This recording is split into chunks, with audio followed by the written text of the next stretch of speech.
Hello and welcome back to our channel. Today we have an interesting issue that has raised the worldwide community's interest. Prepare to be surprised as we plunge into the surprising turn of events surrounding Afghanistan's largest mega canal projects that stunned China and America. Afghanistan and America joining forces to build a mind-blowing mega project is really a milestone.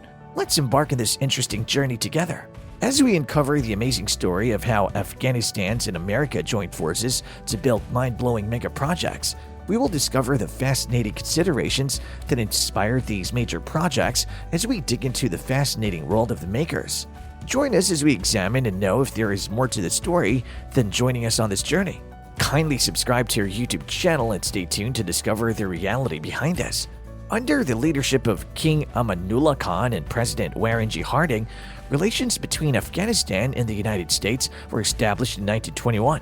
When the first known American explored Afghanistan in the 1830s, it marked the beginning of diplomatic relations between the two countries.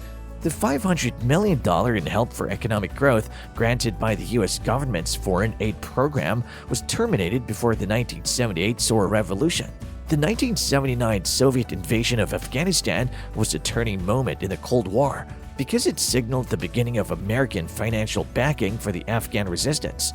The nation provided $3 billion in financial and diplomatic assistance to the anti-Soviet Mujahideen fighters during the Carter and Reagan administrations. The United States began accepting thousands of Afghan refugees for resettlement in 1980. And through Pakistan's Inter-Services Intelligence or ISI, it also helped the Mujahideen with funding and weaponry. In 1989, the USSR withdrew its soldiers. Osama bin Laden was discovered in neighboring Pakistan, but the United States invaded Afghanistan after the 9/11 terrorist attacks to overthrow the new Taliban government and arrest him. The Afghanistan was rebuilt as a result of this invasion, and diplomatic ties with the rest of the world were restored.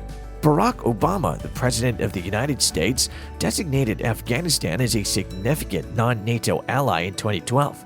However, when the Taliban seized Kabul in 2022, Joe Biden removed that designation. After American soldiers left the nation by August 30th, 2021, their involvement in the conflict in Afghanistan, the longest conflict in American history, came to an end. As the United States withdrew, the Taliban launched a massive attack in the summer of 2021. Destroyed the Islamic Republic of Afghanistan, which the United States had supported, and ordered the departure of American diplomats stationed there. American foreign policy with Afghanistan is handled by the Bureau of South and Central Asian Affairs. Moving forward with amazing agreement, the local socio-economic situation appears to have calmed after the Taliban proclaimed their takeover of power in Afghanistan in 2021. Afghanistan must rely on the might of other nations in order to foster domestic economic growth through collaboration if it is to build its economy quickly, despite the fact that it's still in its early stages. Due to Afghanistan's proximity to China and its Northeast Region Board, China has emerged as a viable option for Afghanistan. The interim government of Afghanistan's spokesperson said this year that the country has opened up 4,500 square kilometers of territory and given Chinese businesses 25 years of oil exploration rights. People are curious about and have questions about this action. What drives Afghanistan's decision to collaborate with China? One of the least developed nations in the world is Afghanistan.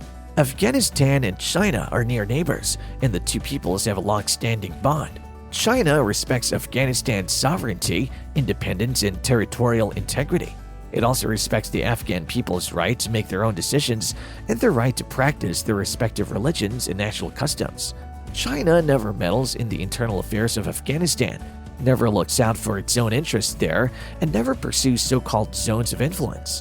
Agriculture is the principal economic engine for the whole nation, but due to the little amount of land available, less than one-third of it is arable. According to reports, 6 million people in Afghanistan are presently experiencing 100 crises, and two-thirds of the population is severely malnourished, making it one of the world's poorest nations. The internal political climate has momentarily stabilized since the Taliban established an interim administration, but outside assistance has almost ceased owing to a lack of recognition and backing from other nations. For instance, the European Union and the United States have both frozen $2 billion and $7 billion respectively from their central bank's holdings, which has resulted in virtually little economic growth in Afghanistan. However, at that moment, China is Afghanistan's greatest partner. In these conditions, the Afghan Taliban temporary government is aggressively seeking foreign collaboration and aid. What makes us say that? Afghanistan is currently going through a time of political and economic rehabilitation, thus, outside partners are needed. China, the second largest economy in the world, has considerable benefits in terms of economics, technology, and culture given that it borders Afghanistan. In addition to China's continued ascent in the international community and the support that the world has given to its Belt and Road program, it has logically become one of Afghanistan's finest partners. The Belt and Road Initiative's strategic objectives are in accordance with the collaboration between China and Afghanistan, and it'll benefit both nations' economies as they grow together.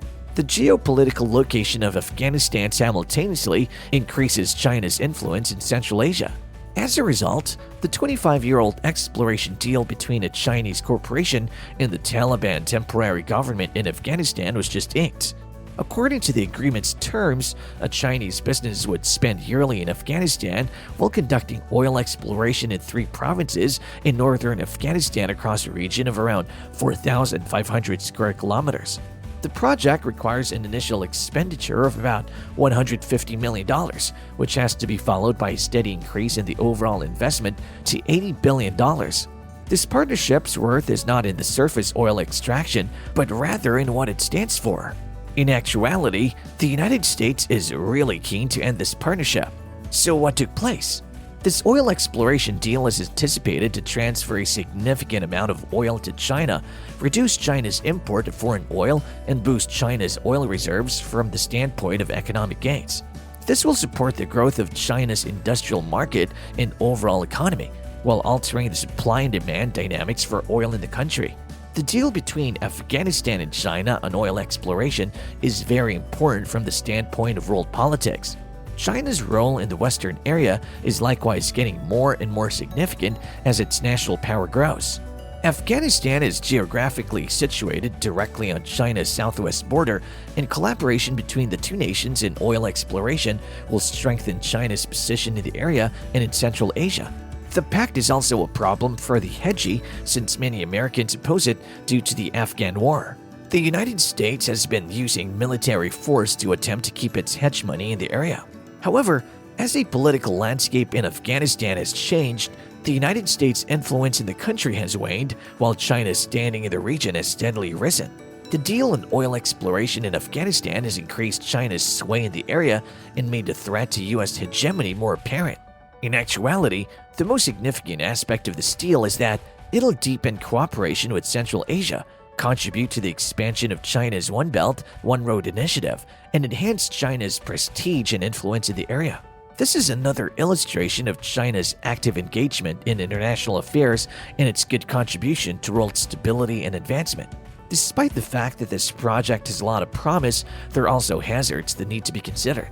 The United States no longer offers support for Afghanistan's reconstruction after the Taliban took control in August 2021.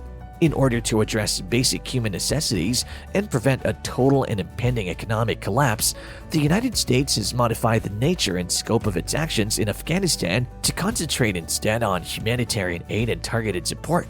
In support of these initiatives, the U.S. has taken the lead in mobilizing the international community to provide $775 million in humanitarian aid to the Afghan people through UN agencies and NGOs as of July 2022.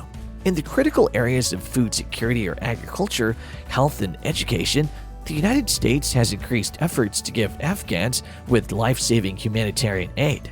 In addition to providing for basic needs, the United States has helped fund initiatives aimed at enhancing Afghani citizens' human rights, notably those of women, girls, and marginalized groups. The major source of humanitarian aid to Afghanistan continues to be the United States. The United States and Afghanistan have very positive economic relations. In cooperation with other members of the international community, the United States has undertaken major efforts to prevent the Afghan economy from collapsing without the Taliban profiting.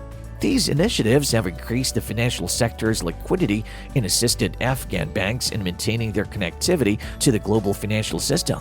What risks does the project face? First of all, as the project moves forward, China's influence over it will progressively wane, according to the project plan of the partnership. This is due to the possibility that the Afghan interim government may lessen its reliance on China in order to guarantee the project's independence. Additionally, Chinese sport ventures in Pakistan have experienced this. The majority of the project's control rights were initially owned by China, but as the project advanced and the Pakistani government steadily lessened its need on China to secure the port's independence, China's control rights in the project gradually declined. Second, although the political climate in Afghanistan is largely calm, there are still terrorist organizations operating there, demonstrating how challenging it is for China to guarantee the security of the project at this early stage of investment and construction. For instance, an attack in 2014 on a Chinese-built port in Pakistan claimed the lives of several Chinese employees.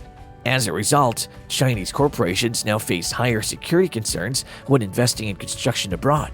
The internal political climate in Afghanistan has also become more unpredictable with the installation of the Taliban temporary government, and neighboring nations have reacted in a cautious manner. Chinese businesses might damage China's reputation abroad if they make hasty investments in Afghanistan. For instance, in 2017, the world community denounced a hydropower plant built by China in Myanmar because of disputes with the region's ethnic minorities, which led to demonstrations from locals. Overall, the project provides the Afghan Taliban administration with a somewhat constant stream of cash.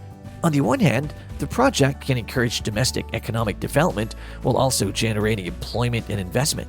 On the other hand, the endeavor may potentially strengthen the Taliban temporary government's position in the world and give it a stronger voice. The initiative does, however, have benefits and drawbacks for China. When making investments in the construction industry, Chinese businesses must take a number of risks and difficulties into account, including security concerns, political hazards, cultural differences, and others. China should thus modify its collaboration policy in the future in light of the current scenario and risk assessment.